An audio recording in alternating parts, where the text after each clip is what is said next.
오늘 우리에게 주신 하나님의 말씀은 사도행전 6장 1절에서 7절입니다. 사도행전 6장 1절에서 7절입니다. 받들어 봉독하겠습니다.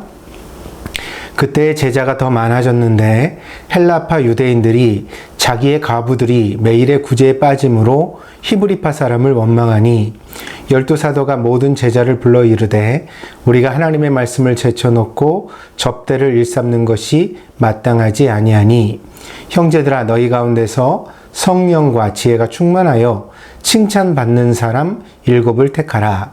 우리가 이 일을 그들에게 맡기고 우리는 오로지 기도하는 일과 말씀 사역에 힘쓰리라 하니 온 무리가 이 말을 기뻐하여 믿음과 성령이 충만한 사람 스데반과 또 빌립과 브로고로와 니가노르와 디몬과 바메나와 유대교에 입교했던 안디옥 사람 니골라를 택하여 사도들 앞에 세우니 사도들이 기도하고 그들에게 안수하니라. 하나님의 말씀이 점점 왕성하여 예루살렘에 있는 제자의 수가 더 심히 많아지고 허다한 제사장의 무리도 이 도에 복종하니라. 아멘. 한자로 사람을 나타낼 때 그 형상이 두 사람이 서로 기대어 있는 것이라고 합니다. 사람 인자는 사람 둘이 서로 기대어 있는 모습을 나타낸 모양이지요. 성경에도 사람은 남자와 여자라고 나와 있습니다. 창세기 1장 27절입니다. 하나님이 자기 형상 곧 하나님의 형상대로 사람을 창조하시되 남자와 여자를 창조하시고, 심지어 아담이 혼자 세상에 있을 때에 하나님께서 이것을 보시고 말씀하시기를 사람이 혼자 사는 것이 좋지 못하다 그렇게 말씀하셨습니다. 창세기 2장 18절입니다. 여호와 하나님이 이르시되 사람이 혼자 사는 것이 좋지 아니하니 내가 그를 위하여 돕는 배필을 지으리라 하시니라.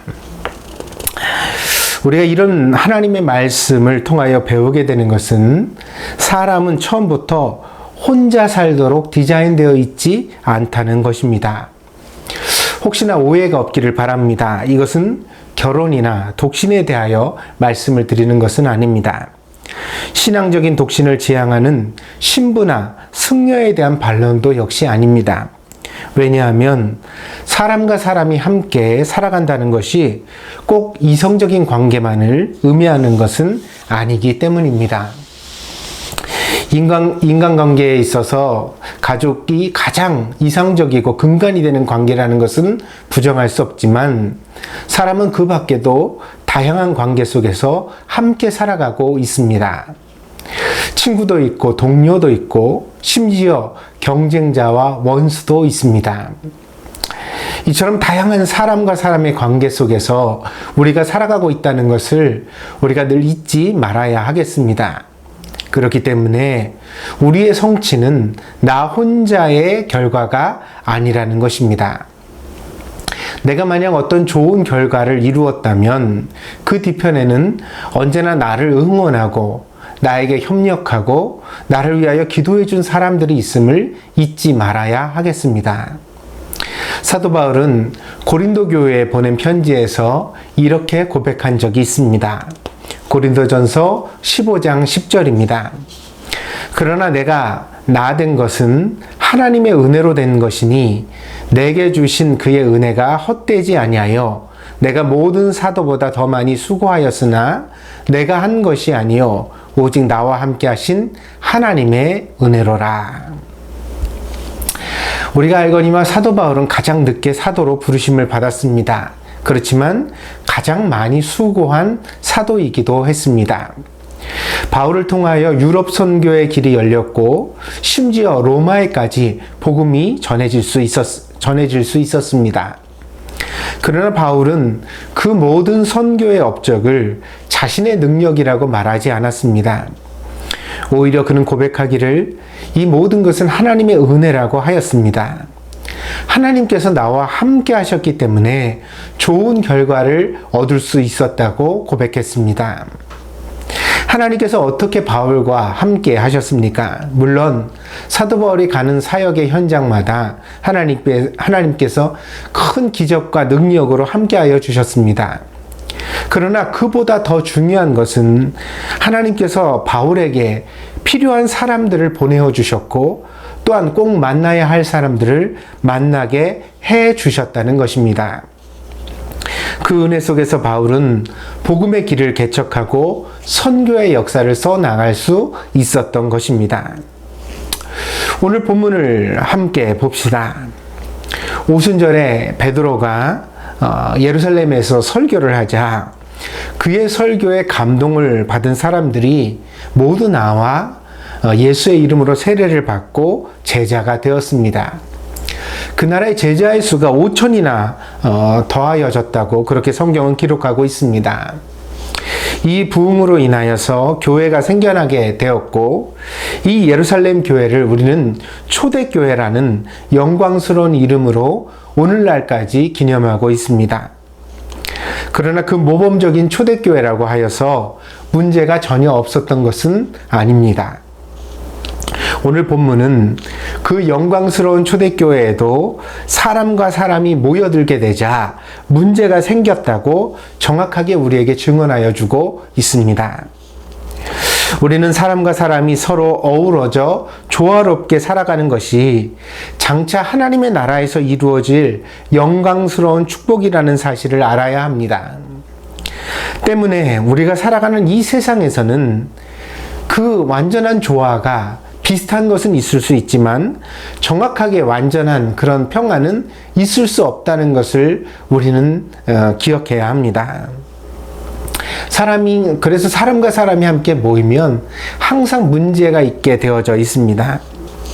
사람은 다 생각이 다릅니다. 더 나쁜 사실은 사람들은 모두 자기가 옳다고 확신하면서 살아간다는 것입니다. 때문에 100명이 모이면 100가지 생각이 있고 1000명이 모이면 1000가지 생각이 있는 것이 바로 사람이 함께 살아가는 세상의 모습입니다. 확실히 하나님의 은혜는 사람을 변화시킵니다. 그러나 은혜 받았다고 하여서 그 즉시로 어떤 사람이 천사가 되는 것은 아닙니다. 초대교회에도 히브리파와 헬라파가 있었습니다. 그들이 두 민족은 아닙니다. 오늘 예루살렘 교회에 나타나 있는 모든 제자들은 사실 다 히브리인이거든요.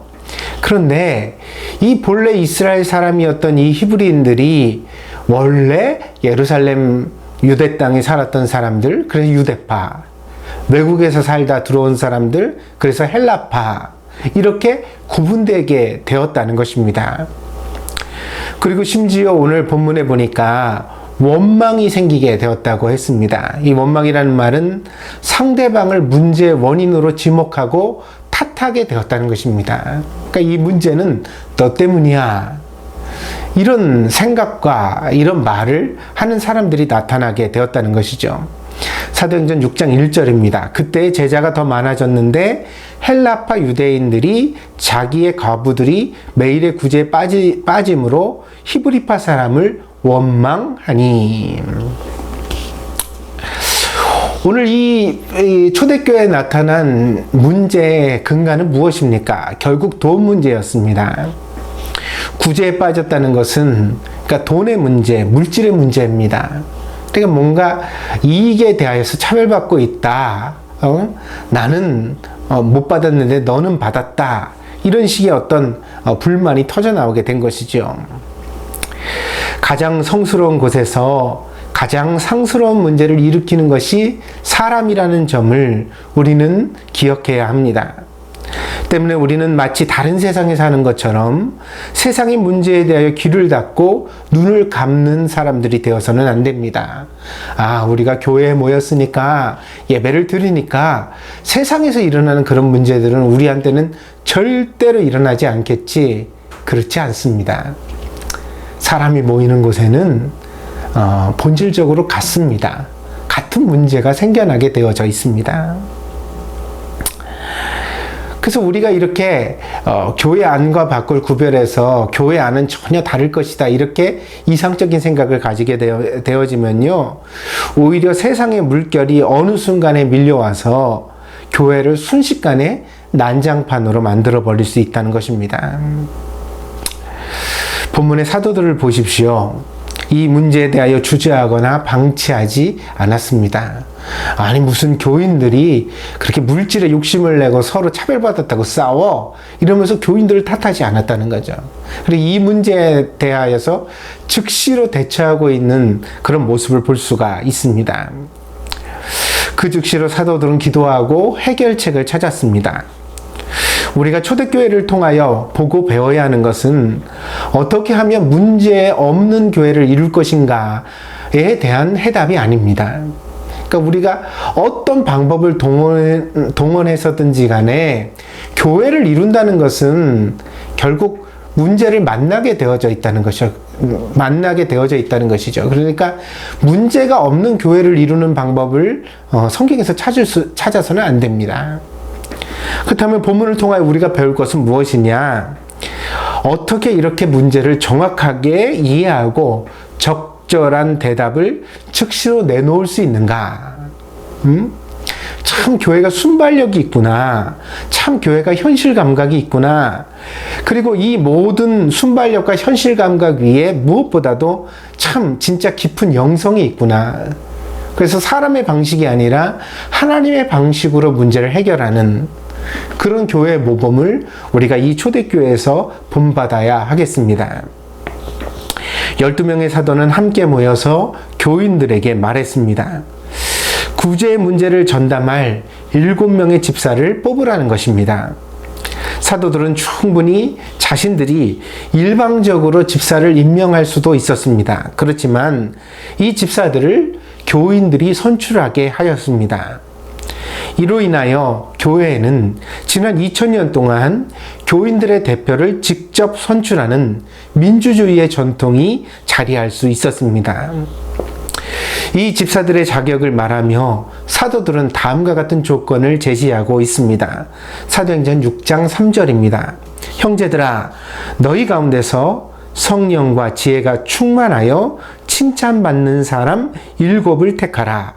우리가 이 일을 그들에게 맡기고. 성령이 충만한 사람을 먼저 찾으라고 그랬죠. 그러니까 영성이 있는 사람입니다. 그 다음에 지혜가 충만한 사람을 찾으라고 했습니다. 이것은 능력 있는 사람입니다. 그러니까 어떤 사람이 지혜로운지는 다른 사람들의 평가를 통하여 나타나게 되잖아요. 그러니까 이 사람들이 능력 있는 사람인 거죠. 또 칭찬을 받는 사람이라고 했습니다. 그러니까 그가 평소에 살아온 관계성을 나타내게 됩니다. 그러니까 영성이 있고 또 능력이 있더라도 다른 사람들의 마음을 헤아리고 관계를 원만하게 가지지 못하면 집사의 그런 조건, 자격이 되지 않는다고 보았다는 것이죠. 그러니까 이 모든 것의 균형을 갖춘 집사님들이 7명이 뽑히게 되어짐으로써 비로소 초대교회는 문제 수렁에서 벗어날 수 있게 되었다는 것입니다. 뿐만 아니라 문제를 넘어 교회는 더 큰 부흥을 맞이하게 됩니다. 사도행전 6장 7절입니다. 하나님의 말씀이 점점 왕성하여 예루살렘에 있는 제자의 수가 더 심히 많아지고 허다한 제사장의 무리도 이 도에 복종하니라. 그러니까 어떻게 되었어요? 문제를 겪었더니 교회가 약해진 것이 아니라 그 문제를 극복하는 과정을 통하여 오히려 더 교회가 강해지고 더 부흥하게 되었다고 오늘 성경이 우리에게 말해주고 있는 것이죠. 교회는 혼자의 힘으로 세워지는 것이 아닙니다. 심지어 12사도가 함께 목회를 해도 그것으로 충분하지 않았습니다. 각자의 시선과 의견이 조화를 이루고 교회가 하나됨을 유지하기 위해서는 누군가 목회에 협력하는 사람들이 필요했습니다. 교회를 위해 기꺼이 자기를 헌신할 수 있는 사람들, 심지어 그런 신앙과 함께 능력도 있어서 이전에는 어렵고 불가능해 보이던 일을 해결해낼 수 있는 그런 일꾼들이 교회에 필요했다는 것입니다. 어느 한 교회가 재건축을 하게 되었습니다. 조그만 교회라 목사님이 나서서 뭐 공사하시는 분과 계약도 맺고 그리고 공사를 진행하는 것을 옆에서 보조하기도 했습니다. 근데 목사님이 보니까요, 공사가 순조롭게 진행이 되지 않는 것입니다. 일정도 잘 맞지 않고, 이렇게 보고 있으면 일꾼들은 다 노는 것만 같고, 뭔가 좀 공사가 순조롭지 못했습니다. 너무너무 목사님이 그걸 이제 옆에서 보면서 마음고생을 하다가 하도 안타까운 마음이 들어서 예배 시간에 성도들에게 하소연을 했답니다. 우리 교회 건축하는데, 재건축하는데 공사장에서 이런저런 문제들이 있어가지고 이게 잘 진행이 안 돼서 요즘 목사가 참 마음이 힘듭니다. 그러면서 하소연을 하셨답니다. 그러자 예배 후에 인테리어를 업으로 하는 집사님이 한 분 찾아오셨습니다.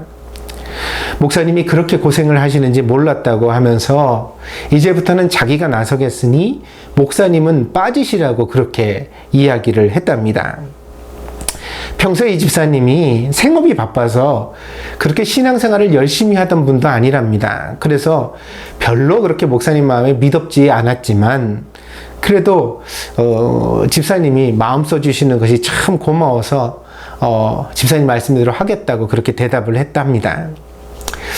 근데 이 집사님이 나서자마자 일은 금세 반전이 생겼다는 것입니다. 다음날 아침 새벽같이요, 이 집사님이 차를 몰고 그 공사장에 오더니 거기 이제 일을 주관하는 감독하시는 분과 만나가지고 한참 이야기를 하고 가셨대요. 그러더니 점심 나절에는 이제 인부들이 점심도 먹고 그런 시간 있잖아요. 그럴 때 다 이제 봉고차를 타고 집사님이 오시더니 차에서 잔뜩 막걸리를 내리시더라는 거예요. 그 막걸리를 사가지고 잔뜩 내리시더라는 거예요. 일꾼들한테 한 잔씩 다 따라가지고 돌리고 그러면서 나중에 가시면서 하시는 이야기가, 아이고 우리 교회 이렇게 하시는데 수고들이 많으시니까 이따 저녁에는 제가 삼겹살 사오겠습니다. 우리 다 고기라도 좀 먹고 힘냅시다. 이러면서 이제 가셨다는 거예요. 근데 무슨 얘기를 어떻게 나누셨는지는 모르지만 하여튼 막걸리 사온 거랑 삼겹살 사온 것만 목사님은 보셨대요. 그런데 그때부터 지지부진하던 공사 현장이 일사천리로 진행되더라는 것입니다. 심지어 이전에는요, 공사 그 현장에서 인부들이 목사님을 봐도 본척만척 했는데 그 집사님이 나선 이후로는 목사님 보면은 인부들에게 웃으면서 목사님 그러면서 인사까지 하더라는 것입니다. 목사가 공사판을 어찌 알겠습니까? 그러나 공사판은 공사판의 법도가 있고 방법이 있었는데 그걸 이제 목사님은 몰랐던 거지요. 그리고 인테리어를 업으로 하시는 분은 그런 현장을 자주 접했으니까는 잘 아시는 거고요. 그런 사람들을 어떻게 달래야 하는지 또 어떻게 일을 시켜야 하는지 아시는 분이니까 이제 그렇게 현장을 바꿀 수 있었다는 것이지요. 사람은 혼자 살아갈 수 없습니다. 아니, 혼자 살아가는 것은 좋지 않습니다. 목회도 혼자 할 수 없습니다. 혼자 하는 것은 좋지 않습니다. 그래서 여러 사람들의 정성과 마음이 모이고 협력해야 합니다. 그래야 건강한 교회가 됩니다. 그래야 문제도 해결하고 영적인 부흥도 나타낼 수 있습니다. 그런 점에서 문제는 또한 기회가 됩니다. 왜냐하면 문제 앞에 서야만 비로소 사람들은 이전과 다른 방식의 새로운 길을 찾게 되기 때문입니다. 그러니까 문제라는 것은 이전의 방식이 통용되지 않는다는 것이잖아요. 그러니까 계속 잘 굴러가면 문제가 생기지 않죠. 근데 문제가 생겼다는 것은 이전의 방식이 이제는 더 이상 통용되지 않는 현실을 맞았다는 거죠. 그렇기 때문에 이것이 좀 어려운 것은 사실이지만 이런 문제를 통하여 우리는 새로운 길을 모색할 수 있고 그렇게 새로운 길을 모색하다 보니까 새로운 사람들의 자리도 생겨나게 된다는 것입니다. 그래서 이렇게 새로운 사람들의 등장을 통하여 교회는 힘을 더 얻게 되는 것입니다. 요즘 유명한 스타 강연자로서 김창옥 교수라는 분이 있습니다. 소통 전문가라고 알려져 있는 이분은요, 서울여대 겸임 교수이면서 또 기독교인입니다. 그래서 서울의 동안교회를 섬기고 있다고 알고 있습니다. 이분이 텔레비전에 나와서 강연을 하면서 사랑을 정의하는 4가지 그 조건을 말씀하는 것을 들었습니다. 인상 깊어서 제가 메모를 했다가 여러분에게 전하고자 합니다. 첫째, 사랑은요, 집중하게 한다고 합니다. 다른 것은 다 관심이 없고 오직 한 사람만 생각날 때 그걸 뭐라고 불러요? 사랑이라고 부른다는 것이에요. 반대로 그 사람을 보면서도 다른 생각을 할 수 있다면, 그러니까 만약에 데이트를 하면서도 계속 일 걱정을 하거나 혹은 자기 사업 얘기를 하거나 그럴 수 있다면 그 사람은 사랑에 빠진 것이 아닙니다. 사랑에 빠지면 어때요? 집중하게 됩니다. 그 사람밖에 안 보이는 거죠. 두 번째로, 사랑은 부재 중에도 계속됩니다. 그 사람이 없을 때 그 사람의 생각을 하고 그 사람과의 만남을 준비하게 되어지는 것이 사랑이랍니다.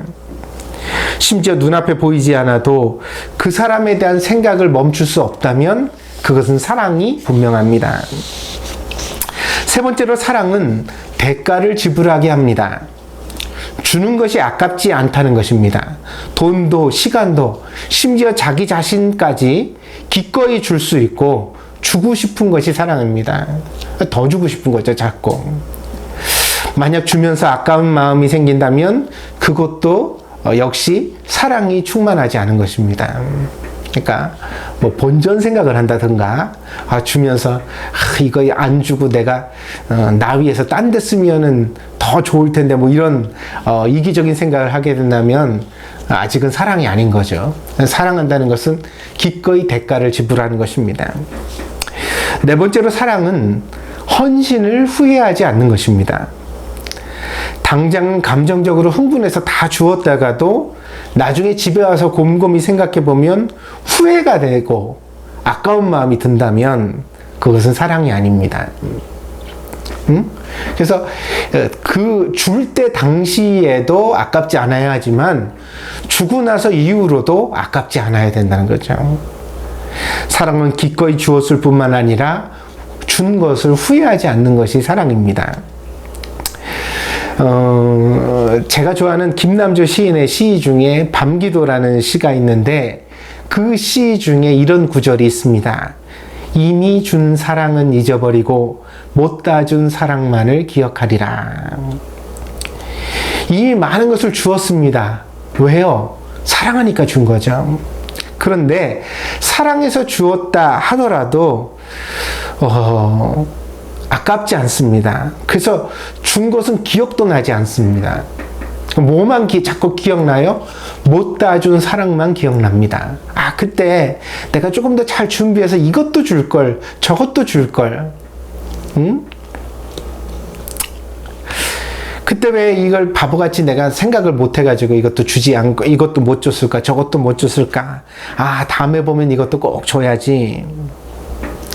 이렇게 맘먹는 것이 진짜 사랑이라는 것입니다. 저는 어머니를 대하면서 이런 사랑을 배웁니다. 이미 많은 것을 주셨고 줄 수 있는 것을 다 주셨지만 아직도 우리 어머니의 마음에는 못다 준 사랑만 기억되고 있는 것 같습니다. 그래서 이야기를 하다 보면 내가 참 부족했다 이런 말씀을 하시는 것을 듣습니다. 저는 주님을 향한, 교회를 향한 우리들의 사랑도 이와 같아야 한다고 생각합니다. 내가 이 교회를 위하여 이런저런 일을 했네 하면서 거들먹거리는 사람이 있다면 그분은 진심으로 주님을 사랑하고 교회를 사랑하는지 되돌아보아야 할 것입니다. 우리는 기꺼이 교회를 위하여 대가를 지불하고 또한 그럼에도 불구하고 더 좋은 것으로 더 많이 드리기 위하여 노력하는 사람이 되어야 합니다. 왜냐하면 우리는 하나님께 다른 것을 받은 게 아니거든요. 우리는 하나님께 사랑을 받았거든요. 그래서 또한 우리가 하나님께 보답할 수 있는 길도 오직 사랑하는 것 뿐이거든요. 이미 드린 것은 잊어버리고 어떻게 하면 또 다른 것을 드릴까, 더 드릴까, 그걸 고민할 수 있는 마음이 있을 때 그것이 진짜 신앙이고 그것이 진짜 사랑이라 할 것입니다. 여러분은 주님을 사랑하십니까? 그러면 교회를 사랑하십시오. 여러분은 교회를 사랑하십니까? 그렇다면 초대교회 일곱 집사와 같이 교회를 위하여 수고를 아끼지 말고 십자가를 지십시오. 기꺼이 여러분들의 물질을 사용하고 기꺼이 여러분들의 시간을 들이십시오. 그것은 하나님께 바치는 여러분들의 헌신입니다. 여러분이 성경에서 그런 말씀을 읽었을 것입니다. 로마서 12장 1절입니다. 그러므로 형제들아 내가 하나님의 모든 자비하심으로 너희를 권하노니 너희 몸을 하나님이 기뻐하시는 거룩한 산 제물로 드리라. 이는 너희가 드릴 영적 예배니라. 우리가 몸을 산 제물로 드린다는 것이 불태워 드린다는 뜻입니까? 아닙니다. 그게 아니라 수고한다는 뜻입니다. 하나님을 사랑하기 때문에 수고해야 된다는 것입니다. 교회를 사랑하기 때문에 기꺼이 수고할 수 있어야 된다는 것입니다. 그것이 우리가 하나님 앞에 드릴 영적 예배라고 로마서에서 사도 바울은 이야기하고 있습니다. 지금은 세계적으로 교회가 위기를 당한 때입니다. 큰 교회, 작은 교회를 가리지 않고 교회마다 큰 위기의식을 느끼고 있습니다. 이 위기는 추수의 때이기도 합니다. 알곡과 쭉정이가 나누어지는 그런 과정을 우리가 목도하여 보고 있습니다. 진짜 교회를 사랑하는 사람들과 그저 교회를 습관적으로 다니기만 했던 사람들이 갈라지는 때를 우리는 맞이하고 있습니다. 당장은 이것이 교회에서 교인의 숫자를 줄이고 재정적인 위기를 초래하겠지만 그러나 저는 이 위기가 결코 나쁘기만 한 것은 아니라고 믿습니다. 왜냐하면 이 위기가 너무 거품이 생긴 우리의 교회를 새롭게 해줄 수 있는 기회라고 믿기 때문입니다. 본문에서 초대교회가 분열의 문제를 통해 오히려 말씀이 왕성해지는 부흥으로 나아갔던 것처럼 우리들도 주님의 은혜 속에서 이 문제를 겪으면서 오히려 더 강한 교회로, 더 건강한 교회로 나아갈 수 있다고 믿습니다. 그러므로 기억하십시오. 지금은 추수의 때입니다. 판단의 시기입니다. 교회의 새로운 패러다임과 새로운 일꾼들이 세워져야 하는 시기입니다. 누가 이 고난의 시기에 교회를 위하여 기꺼이 십자가를 지겠습니까? 누가 모이지도 못하고 두려움에 떠는 사람들에게 하나님의 복음을 전하기 위하여 자기의 재능과 지혜를 기꺼이 하나님 앞에 드리겠습니까? 저는 일곱 집사가 우리 동경드림교회에서도 나오기를 바랍니다. 그런 분들을 통하여 다시 교회 앞에 새로운 길이 열려지고 위기라고 생각되었던 시기를 지나 오히려 부흥의 미래로 나아가는 그런 동경드림교회가 되어지기를 기대합니다. 내가 과연 어떻게 하여야 하나님 앞 바른 일꾼이 될 수 있을까? 함께 기도하면서 고민해 주시는 여러분들이 되어지기를 바랍니다. 여러분, 교회는 혼자 되는 것이 아닙니다. 지금 여러분들이 교회를 위하여 팔을 거두어 붙이고 그리고 정말 진심으로 기도하고 고민하면서 나아가야 할 때입니다. 꼭 그런 은혜가 있기를 간절히 부탁드립니다. 기도하겠습니다. 복되신 주님, 교회의 역사 속에서 교회는 무수한 위기를 겪어왔지만 그 위기 때마다 하나님께서 세우신 새로운 일꾼들의 출현으로 오히려 교회는 위기를 발판 삼아 부흥으로 나아갔던 것들을 우리가 함께 기억하게 하시니 감사를 드립니다.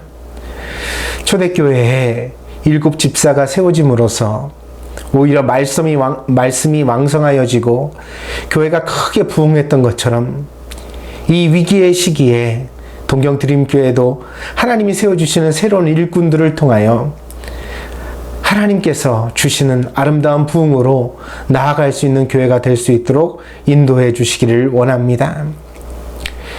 혼자의 힘으로는 아무것도 할 수 없습니다. 하나님은 우리가 서로 다른 색깔과 다른 목소리를 지닌 사람들이지만 서로 협력하기를 원하십니다. 마음과 뜻을 같이 함께 협력할 때 하나님의 큰 역사와 능력이 나타나게 되는 것을 믿습니다. 그러므로 사랑하는 동경드림교회에 하나님 협력하는 마음을 더하여 주시고 부흥을 나타내 주시옵소서. 도탄에 빠진 많은 사람들, 전염병의 두려움과 공포 속에서 살아가는 많은 사람들에게 오늘 우리가 참된 복음을 전할 수 있도록 아름다운 교회를 세울 수 있도록 하나님께서 저희들에게 지혜와 능력을 더하여 주시옵소서.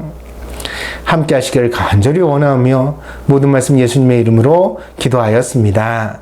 아멘.